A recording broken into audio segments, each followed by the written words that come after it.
শনিবার থেকে রবিবার আমি কথা দিয়ে যাচ্ছি আপনাদের, শনিবার বা রবিবার আমার যে 11টা অঞ্চল নেতৃত্ব আছেন, আমাদের প্রার্থী আছেন, এখানে আসুন আপনি, ইনাকে সামনে রেখে আপনাদের বলে যাচ্ছি, শনিবার কি রবিবার 11টা অঞ্চলের 11টা উকিলকে আমি পাঠাবো। যার যার সমস্যা হয়েছে সকাল থেকে রাত সন্ধ্যা পর্যন্ত থাকবে, সকাল থেকে সন্ধ্যা পর্যন্ত থাকবে। কোথায় অ্যাপ্লিকেশন করতে হবে, কি করতে হবে, অনলাইনে কি করতে হবে, টোটাল আমার উকিল আসবে, আপনাদের এই সমস্যার সমাধান করে দেবে। আর কোনো কথা আছে? আর কোনো কথা আছে? ট্রাইব্যুনালে অ্যাপিল করতে হবে তো, কিভাবে করতে হবে না করতে হবে, হ্যান করতে হবে ত্যান করতে হবে। ভাই আমি আইনে বিশেষজ্ঞ নয়, আমার আইনজীবী ছিল, জামির ভাই আছে। এইরকম 11টা উকিল 11টা অঞ্চলে পাঠাবো। আমার ভাই হারামের বেশি টাকা নেই, 22টা পাঠাতে পারবো না, চাল চুরির টাকা নেই ভাই, বলে দিলাম। তাহলে ভয় কাটবে তো। এবার আপনাকে বলি, এগুলো হতোই না। মমতা ব্যানার্জি চেয়েছেন তাই হয়েছে। আপনার ভোট ডিলিট হতো না, বাপের কাগজ দিয়ে ছেলে পার হয়েছে আর বাপের ডিলিট হয়ে গেছে। আরে কি ভাই, হ্যাঁ, বাপের কাগজ দেখিয়ে 2002-এর ভোটার লিস্টের বাপের নাম আছে, সেই কাগজ দেখিয়েছে ছেলে মেয়ে পার হয়ে গেল, বৈধ ভোটার, বাপ হয়ে গেল অবৈধ ভোটার, অর্থাৎ ডিলিট হয়ে গেল। হলো কেন? আচ্ছা, 12টা রাজ্যে একসাথে এসআইআর হয়েছে, পশ্চিমবাংলা ছাড়া কোন রাজ্যে লজিক্যাল ডিসক্রিপেন্সি হয়েছে খবর আছে? কোন রাজ্যে আন্ডার অ্যাডজুডিকেশন হয়েছে খবর আছে? কোন রাজ্যে এই ধরনের অন্যায় অহেতুক ভাবে ডিলিট হয়েছে খবর আছে? হ্যাঁ, নেই। তাহলে আমাদের রাজ্যে হলো কেন? এবার শুনে রাখুন, দ্রুততার সাথে যাতে এসআইআর হয়, 250 কোটি টাকা মমতা ব্যানার্জি দিয়েছে। বললাম না, সাপ হয়ে দংশে ওজা হয়ে ঝাড়ছে। এদিকে বলছে এসআইআর করতে দেবো না, উনি গণনা ফর্মটা নিচ্ছেন আগে আগে। আর আমি বলেছিলাম উনার গণনা ফর্মটা উনি ছিঁড়ে ফেলুক, এসআইআর করতে দেবে না, তারপরই নওশাদ সিদ্দিকী তার গণনা ফর্মটা ছিঁড়বে, বলেছিলাম তো। কিন্তু ছিঁড়েছেন উনি, উনার গণনা ফর্ম ছেড়েননি, কিন্তু উনি বলছেন এসআইআর করতে দেবো না। তারপরে 90,000 অফিসার দিয়েছে দ্রুততার সাথে এসআইআর হওয়ার জন্য। এসআইআর হলো, গণনা ফর্ম হলো, কম্পিউটারে আপলোড করতে হবে। 1000 কম্পিউটার অপারেটর চেয়েছিল নির্বাচন কমিশন, সেই 1000 কম্পিউটার অপারেটর মমতা ব্যানার্জি দেয়নি। না দেওয়ার ফলে নির্বাচন কমিশনের দায়িত্বশীলেরা বলছে আমরা এআই এর নিচ্ছি। ওটা হচ্ছে একটা সফটওয়্যারটা কেমন জিনিস জানেন? কারণ আপনি কম্পিউটারে প্রোগ্রামিং করে দিয়েছেন, কেউ যদি মারা যায়, মারা যাওয়ার সময় যদি পানি চাই, পানি দেবে। মারা যাওয়ার কথা বাদ দেন, কম্পিউটারে প্রোগ্রামিং করেছেন, পানি চাইলে পানি দেবেন, দুধ চাইলে দুধ দেবেন, মধু চাইলে মধু দেবেন, জুস চাইলে জুস দেবেন, 4টে রেখে দিয়েছে। এবার পানি এত মানুষ চেয়েছে, পানি শেষ হয়ে গিয়েছে, কেউ মারা যাচ্ছে, সে পানি পানি করে চিৎকার করছে। কম্পিউটারে প্রোগ্রামিং কিন্তু পানি চাইলে পানি দিবার কথাই বলা আছে। ওটা কম্পিউটার, ওটাকে আমরা চালাই, আমরা এই প্রোগ্রামিং করে রেখেছি ওখানে। কিন্তু মানুষ হলে পানির বদলে অন্তত মুখে একটু দুধ দে না রে। কি বলছি বুঝতে পারছেন? পানি তো শেষ হয়ে গেছে, পানি চেয়েছে, মারা যাবে। কম্পিউটার একবারের জন্য মধুও দেবে না, দুধও দেবে না, জুসও দেবে না, বল পানি নেই তো এরর, সিস্টেম ফেল করবে, বলবে দেখাবে। তো এই হচ্ছে এআই কে দিয়ে করিয়েছে, এও তো কম্পিউটারে প্রোগ্রামিং। যার নাম ধরো না সুনিতা চ্যাটার্জি, বিয়ে হয়েছে ব্যানার্জি হয়েছে, সুনিতা চ্যাটার্জি ব্যানার্জি। আমরা তো ভালো করে জানি যে একটা নিজের টাইটেল, একটা স্বামীর টাইটেল, মহিলাটি একজনই, কিন্তু আন্ডার লজিক্যাল ডিসক্রিপেন্সিতে ওকেও এলডিতে ঢুকিয়ে দিয়েছে। ঠিক একই ভাবে হালিমা খাতুন ছিল, বিয়ের পরে হালিমা বিবি হতে পারে, হালিমা বেগম হতে পারে। আমরা যদি কম্পিউটার অপারেটর যদি আপলোড করতো, ও টিক মেরে দিত, কারণ তারা ভালো করে জানে যে হালিমা খাতুন, হালিমা বিবি, হালিমা বেগম একই ব্যক্তি। কিন্তু যখন প্রোগ্রামিং হয়েছে, নাম বিবি খাতুন আর বেগম আলাদা হচ্ছে, লজিক্যাল ডিসক্রিপেন্সি। বোঝার চেষ্টা হচ্ছে আমি কি বলছি, চেষ্টা করুন। তাহলে এইটা করলো কে? এইটা করেছে মমতা ব্যানার্জি। বিজেপির কোর্টে বলটা ঠেলে দিল, সেটা ক্যাচে নিয়ে নিল বিজেপি, আর কালো কাপড় পরে দিল্লিতে গিয়ে একটু হই হই করলো। আইনের যারা বিশেষজ্ঞ আছে বললো দাঁড়াও, তোমার হই হই বার করছি। আজকে এই জায়গায় দান করিয়ে দিল। এখন আপনি নির্বাচন কমিশন অফিস যে ঘেরাও করলো, কি বলছে? ওসব তো আমরা জানি না, জজেরা যেটা বলছে আমরা করছি। বুঝতে পারছেন? ইকুল উকুল দুই কুলে গেল। এই জায়গায় যে দাঁড় করিয়েছে, এর জন্য সর্বপ্রথম দায়ী হচ্ছে মমতা ব্যানার্জি। আর সাথে সাথে বিজেপি সেইটা নিজেদের মধ্যে বোঝাপড়া করে নির্বাচন কমিশনকে দিয়ে খেলাচ্ছে। তাই আমরা বলবো, আমাদেরকে অহেতুক লজিক্যাল ডিসক্রিপেন্সির নামে লাইনে দাঁড় করিয়েছে, আমাদেরকে অহেতুক আন্ডার অ্যাডজুডিকেশনের নামে আতঙ্কে যারা রেখেছে, এই বিজেপি তৃণমূলকে আমরা বাংলা ছাড়া করব, বাঙালির জবাব আমরা দেব। এবার হচ্ছে, আমি আপনাদের বলি, ডে ওয়ানে এসআইআর নিয়ে বলেছিলাম, আজকেও বলেছিলাম, আতঙ্কিত হবেন না। নাম ডিলিট হয়ে গেছে বলে কেউ ঘাস মারা খেতে যাবেন না, গলায় দড়ি দিতে যাবেন না। আমি অনুরোধ করছি আপনাদের, আপনার নাম ডিলিট হয়েছে, আপনার নাম লড়াই করে এই মিন্টু সাহাজি ভাই ফিরিয়ে নিয়ে আসবে। এটা আমি কথা দিয়ে গেলাম আপনাদেরকে, কথা দিয়ে গেলাম, এনি ফিরিয়ে নিয়ে আসবে, এটা আমার কথা দিয়ে রাখলাম। কেমন ভাবে আনবে আর কেন ফিরিয়ে নিয়ে আসবে এত সহজে বলতে পারছি কি করে? হ্যাঁ, সংবিধানের প্রতি ভরসা আছে।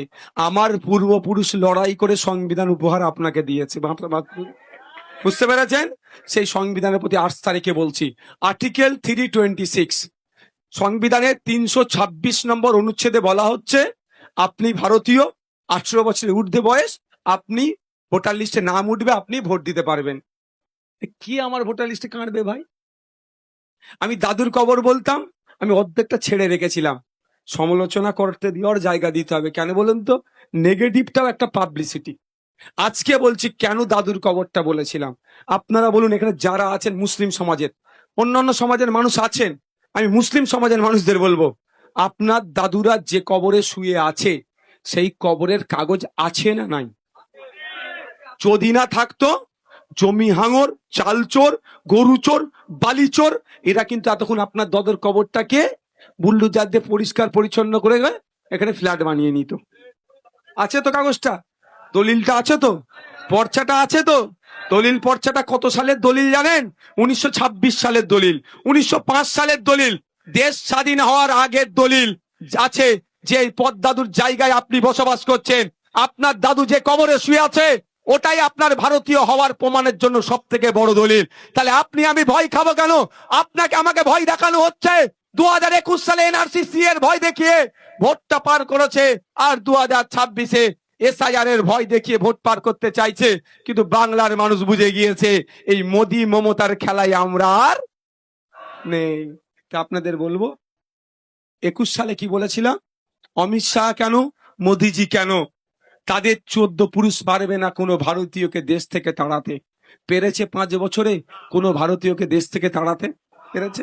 আর আজকের দিনেও বলছি, কারো অভিশাপে বৈধ ভোটার অবৈধ হবে না, কারো আশীর্বাদে অবৈধ ভোটারও বৈধ হবে না। এটা আমি চ্যালেঞ্জ করে গেলাম। আপনাদের বলছি, অযথা আতঙ্কিত হওয়ার কোনো জায়গা নাই। হয়তো আমি শনিবার রবিবার বলেছি, তার একটা দিন আগে পরে হতে পারে। আমি কথা দিচ্ছি, প্রত্যেকটা অঞ্চলের জন্য একটা করে আমি উকিল ঠিক করব। এখন আপনাদের কাজ কি হবে? আপনাদের বুথে বুথে আইএসএফ এর নেতৃত্ব বা বামেদের যারা নেতৃত্বরা আছে, তাদের সাথে যোগাযোগ করুন। এবং বামেদের নেতৃত্বরা এখানে অনেকে আছেন, আইএসএফ আছেন, এবং আমাদের মফিজুল ভাইয়ের একটা ব্যাপক সংগঠন আছে, সেই লোকদেরকে ছেড়ে দিন। বুথে যাক, কার নাম ডিলিট হয়েছে তার নাম, ফোন নাম্বার কালেক্ট করুক। এই 2-1 দিনে আপনারা সবাই বুথে কালেক্ট করে নিন। আমরা 2-1 দিনের মধ্যে বা 2-3 দিনের মধ্যে উকিল পাঠাবো।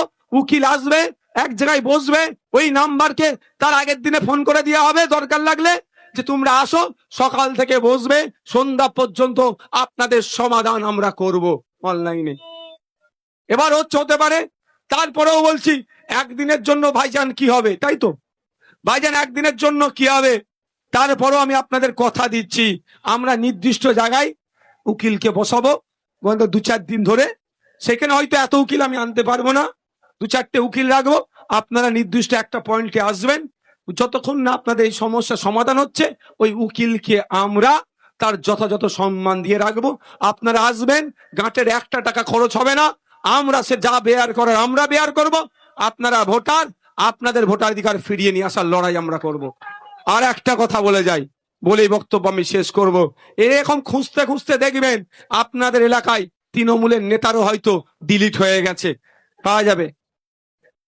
কিন্তু তৃণমূলের বুথের নেতা ডিলিট হয়েছে, বিধানসভার নেতারা বা যিনি প্রার্থীরা যারা আছেন তারা কিন্তু তার কথা কেমন পাত্তা দেবে না। যদি বলে দাদা আমার নামটা ডিলিট হয়ে গেছে, চপ দেখে নেবো ভোটের পরে, তুই আমার ভোট প্রচার কর, নাহলে বোম দিচ্ছি চারটে মেরে আয়, এই কাজ করাবে। আপনাদের বলছি আপনারা সজাগ সতর্ক থাকবেন। আপনাদের বুথের যদি কোনো হার্ডকোর তৃণমূলের নেতারও বা তৃণমূলের সমর্থক যারা খাম চিহ্নে ভোট দেবে না, আমাদেরকে ভোট দেবে না, কিন্তু যদি কারোর নাম ডিলিট হয়ে থাকে তাদেরকেও বলবেন অমুক তারিখে ওই ক্যাম্পে আমাদের উকিল আসছে, ভাইজান বলে গিয়েছে, তুমি নির্দ্বিধায় ওখানে যাও, তোমার নেতারা তোমার ভোটার লিস্ট ঠিক করে দেবে না, আমার নেতা বলেছে তোমার হয়েও আমার উকিল লাগাবো। ঠিক আছে, আমি জানি ভালো করে ওর ভোট ফিরে আসলে আমাদের মিন্টু ভাইয়ের পক্ষে আসবে না, তৃণমূলের পক্ষেই যাবে।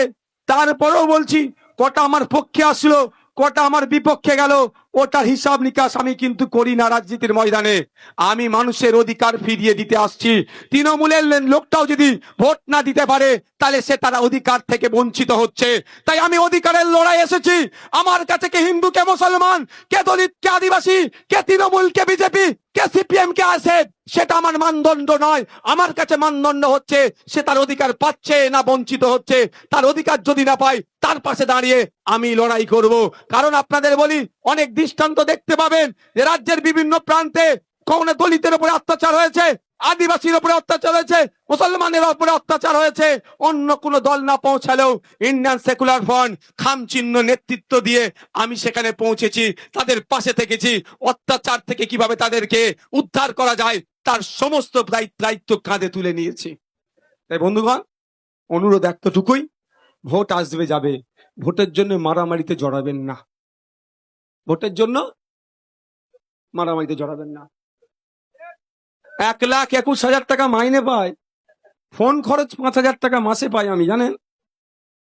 আমি মাসে 5,000 টাকা ফোন খরচ পাবো, যেখানে 1 বছরের আনলিমিটেড প্যাক 4200 টাকা, শুধু 5,000 টাকা মাসে আমাকে দেয় সরকার আপনাদের ট্যাক্সের টাকা থেকে। নওশাদ ভাইজানকে এমএলএ করার জন্য আপনি মারপিট করবেন কেন? চর্বি তাহলে আপনার কম নয় ভাই।